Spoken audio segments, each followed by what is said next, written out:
ಇನ್ನು ಬಂದಿಲ್ಲ. ಇದು ನಾರ್ಮಲ್ ಪ್ರೊಸೀಜರ್. ಒಂದು ವೇಳೆ ಈ ಬದಲಾವಣೆ ಐತಂದ್ರೆ CLP ಮೀಟಿಂಗ್ ಕರೀತಾರೆ. ನಾವಿಲ್ಲೇ ಕ್ಷೇತ್ರದಲ್ಲಿ ಉಳ್ಕೊಂಡ್ರೆ ತಪ್ಪಾಗುತ್ತೆ. ಸ್ವಲ್ಪ ಅಲ್ಲೇ ಇದ್ರಿಗಿನ ಎಮರ್ಜೆನ್ಸಿ ಕರೆದ್ರಿಗಿನ ಒಂದು ತಾಸಿನಲ್ಲಿ ಹೋಗ್ಲಿಕ್ಕೆ ಆಗಿದೆ. ಸರ್, CLP ರೀಶಫೆಲು ಅಥವಾ ಬದಲಾವಣೆ ಅಂತ ಬಂದಾಗ ಸಚಿವ ಸ್ಥಾನದ ಆಕಾಂಕ್ಷಿ ವಿಚಾರದಲ್ಲಿ ತಾವೇನು ಹೇಳ್ತೀವಿ ಸರ್? ನಮ್ಮ ಜಿಲ್ಲೆಗೆ ಇವಾಗ ತನಕ ಕೊಟ್ಟಿಲ್ಲ.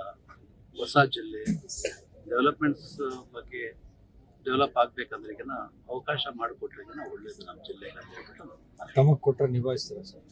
ಕೊಟ್ರಿಗಿನ ತಪ್ಪದಾಗಿ ನಾವು ನಿಭಾಯಿಸ್ತೀವಿ, ಎಲ್ಲರನ್ನ ಜೊತೆ ಕಟ್ಕೊಂಡು. ಸರಿ, ಹೊಸ CM ಜೊತೆಗೆ 4 DCM ಸ್ಥಾನ ಮಾಡಬೇಕು, ಕೊಡಬೇಕು ಅನ್ನುವಂತ ಚರ್ಚೆ ಬರ್ತಾ ಇರ್ತದೆ. ಕುರುಬ ಸಮುದಾಯ ಆಗಿರ್ಬೋದು, ಮತ್ತೊಂದು ಕಡೆಗೆ ದಲಿತ ಮತ್ತು ಅಲ್ಪಸಂಖ್ಯಾತರು, ಹೀಗೆ 4 ಸಮುದಾಯಗಳನ್ನು ಓಲೈಕೆ ಮುಂದಾಗ್ತಾ ಇರ್ತದೆ. ಮತ್ತೊಂದು ಕಡೆಗೆ KPCC ಪಟ್ಟಾನು ಕೂಡ ಚೇಂಜ್ ಆಗುತ್ತೆ ಅನ್ನುವಂತ ಮಾತುಗಳು ಈಗ ಕೇಳಿ ಬರ್ತಾ ಇರ್ತಕ್ಕಂಥದ್ದು. ಈ ಕುರಿತು ಏನಾದ್ರು ಚರ್ಚೆಗಳು ನಿಮ್ ಜೊತೆ ಏನಾದ್ರು? ಅದ್ರ ಬಗ್ಗೆ ನನಗೇನು ಮಾಹಿತಿ ಬಂದಿಲ್ಲ. ಅದೇನು ನಮ್ಮ ಹೈಕಮಾಂಡ್ ತೀರ್ಮಾನ ಮಾಡುತ್ತೆ, ಅದಕ್ಕೆ ನಾವು ಭದ್ರವಾಗಿ. ನ್ಯೂಸ್ ಫಸ್ಟ್, ನಿರ್ಭೀತಿಯಿಂದ ನಿಮ್ಮ ಪರವಾಗಿ.